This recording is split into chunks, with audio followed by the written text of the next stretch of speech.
Hi dear students, welcome back to silent learning. മക്കളെ, ഇന്ന് miss ഒരു ഇൻട്രസ്റ്റിംഗ് ടോപ്പിക്കുമായിട്ടാണ് വന്നിട്ടുള്ളത്. എന്താണ് ടോപ്പിക് എന്നറിയോ? എൻ്റെ മക്കള് ജനാധിപത്യ ഗവൺമെന്റ് എന്നും ഡെമോക്രാറ്റിക് ഗവൺമെന്റ് എന്നും രണ്ടും തന്നെയാണ്. ജനാധിപത്യേതര ഗവൺമെന്റ്, നോൺ ഡെമോക്രാറ്റിക് ഗവൺമെന്റ് എന്നൊക്കെ കേട്ടിട്ടില്ലേ? എന്താണ് ഈ സംഭവം എന്ന് പലപ്പോഴും നമുക്കറിയില്ല. ദാറ്റ് മീൻസ് അതിനൊരു നിർവചനം കൊടുക്കാൻ വേണ്ടി പലപ്പോഴും നമുക്ക് അറിയുന്നുണ്ടാവില്ല അല്ലേ? അപ്പം അതെങ്ങനെയാണ് എന്താണെന്നൊക്കെ നമുക്ക് നോക്കിയാലോ? റെഡിയല്ലേ? യെസ്. ആദ്യം നമുക്ക് ജനാധിപത്യേതര ഗവൺമെന്റ് എന്താ ഇവിടെ പറയുന്നത്? ജനാധിപത്യേതര ഗവൺമെന്റ്, പത്യേതര എന്നല്ല, ജനാധിപത്യേതര ഗവൺമെന്റ് എന്നാണ് ഞാൻ മിസ് ഒന്ന് കൊളാക്കി പറഞ്ഞതുള്ളൂ കേട്ടോ. അപ്പൊ ഇതെന്താ ജനാധിപത്യേതര ഗവൺമെന്റ് അഥവാ നോൺ ഡെമോക്രാറ്റിക് ഗവൺമെന്റ് എന്താണെന്ന് നമുക്ക് നോക്കാം. ഇവിടെ നോക്കിക്കേ, ഒരു വ്യക്തിയോ ഒന്നിലധികം വ്യക്തികളും സ്വന്തം ഇഷ്ടാനുസരണം നടത്തുന്ന ഭരണക്രമമായിരിക്കും ജനാധിപത്യേതര ഭരണവ്യവസ്ഥ. ഒന്നെങ്കിൽ ഒരു വ്യക്തി ചേർന്ന് മാത്രമായിരിക്കും നടത്തുക, അല്ലെങ്കിൽ എങ്ങനെയായിരിക്കും മക്കളെ? ഒരു ഗ്രൂപ്പ് ഓഫ് വ്യക്തികൾ ചേർന്നിട്ടായിരിക്കും നടത്തുക. എന്നിട്ട് അവരുടെ സ്വന്തം ഇഷ്ടാനുസരണ പ്രകാരമായിരിക്കും ഈ കാര്യങ്ങളൊക്കെ നടത്തുക. അപ്പൊ ഇതിനെ നമ്മൾ എന്ത് വിളിക്കുന്ന പറയുന്നത്? എന്ത് വിളിക്കും? ജനാധിപത്യേതര ഗവൺമെന്റ് അഥവാ നോൺ ഡെമോക്രാറ്റിക് റൂൾ എന്ന് പറയില്ലേ? സോ അവിടെ അവരുടെ ഇൻട്രസ്റ്റ് മാത്രം, അവരുടെ താല്പര്യങ്ങൾ മാത്രമേ എന്ത് ചെയ്യുകയുള്ളൂ? അവിടെ നടപ്പിലാവുകയുള്ളൂ.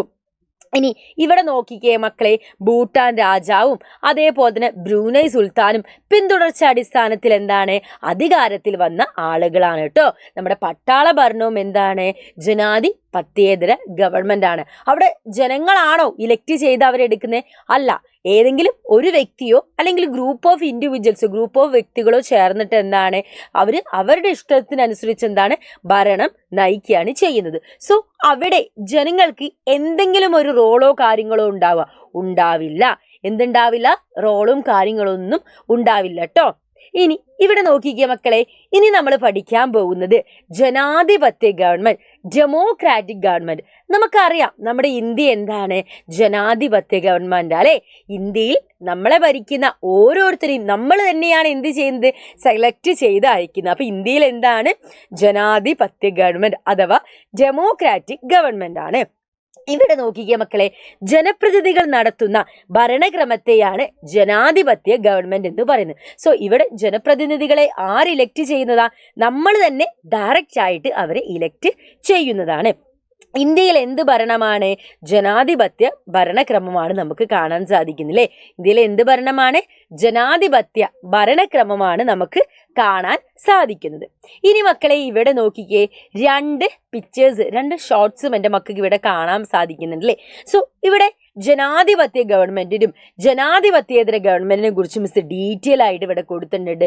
നമുക്കൊന്ന് നോക്കിയാലോ? റെഡിയല്ലേ? യെസ്. ജനാധിപത്യ ഗവൺമെന്റ് എന്ന് പറയുമ്പോൾ അവിടെ എന്തായിരിക്കും, എങ്ങനെയായിരിക്കും കാര്യങ്ങളൊക്കെ നമുക്ക് നോക്കാം. ജനങ്ങൾ തിരഞ്ഞെടുക്കുന്ന ജനപ്രതിനിധികളുടെ ഭരണമായിരിക്കും ജനാധിപത്യ ഗവൺമെന്റിൽ ഉണ്ടായിരിക്കല്ലേ? ജനങ്ങൾ തിരഞ്ഞെടുക്കുന്ന ജനപ്രതിനിധികളുടെ ഭരണമായിരിക്കല്ലേ? അല്ലടാ? Government form by the representatives elected by the people. ജനങ്ങൾ ഇലക്ട് ചെയ്യുന്ന റെപ്രസെന്റേറ്റീവ്സ് ആയിരിക്കും എന്ത് ചെയ്യുന്നത്? ഇവിടെ ഭരണകാര്യങ്ങളൊക്കെ നടത്തുക. ഇനി നമ്മളെ ജനാധിപത്യേതര ഗവൺമെന്റിലേക്ക് വരുമ്പോഴോ, അധികാരം പരമ്പരാഗതമായി കൈമാറും ചെയ്യുന്നതോ പിടിച്ചെടുക്കുന്നതോ ആയിരിക്കും. Power is passed on hereditary or capture. Hereditary ആയിട്ടോ ക്യാപ്ചർ ചെയ്തിട്ട് എടുക്കുന്നതോ ആയിരിക്കും ഇവിടുത്തെ ഭരണം എന്ന് പറയുന്നത്. ജനാധിപത്യ ഗവൺമെന്റിൽ ജനങ്ങൾക്ക് അഭിപ്രായ സ്വാതന്ത്ര്യങ്ങളും അവകാശങ്ങളും നിയമപരമായി തന്നെ ഉറപ്പു നൽകുന്നുണ്ട് അല്ലേ? Freedom of speech and right of the people are legally ensured. കൃത്യമായിട്ട് ലീഗലി എൻഷ്യൂർ ചെയ്തതാണ് നമ്മുടെ അവകാശങ്ങളായാലും അതേപോലെ തന്നെ freedom of speech and expression, നമ്മളുടെ അഭിപ്രായ സ്വാതന്ത്ര്യങ്ങൾ. But in the case of ജനാധിപത്യേതര ഗവൺമെന്റ് അഥവാ നോൺ ഡെമോക്രാറ്റിക് ഗവൺമെന്റിലേക്ക് വരുന്ന സമയത്ത് അതെന്തായിരിക്കും? ജനങ്ങൾക്ക് അഭിപ്രായ സ്വാതന്ത്ര്യവും അവകാശങ്ങളും ഉണ്ട്, പക്ഷെ എന്തായിരിക്കും? പരിമിതമായിരിക്കും അല്ലേ? Freedom of speech and rights of the people R limited. അത് കൺട്രോൾ ചെയ്ത് വെച്ചിട്ടായിരിക്കും ഉണ്ടാവുക. ദെൻ അടുത്തത് എന്താ?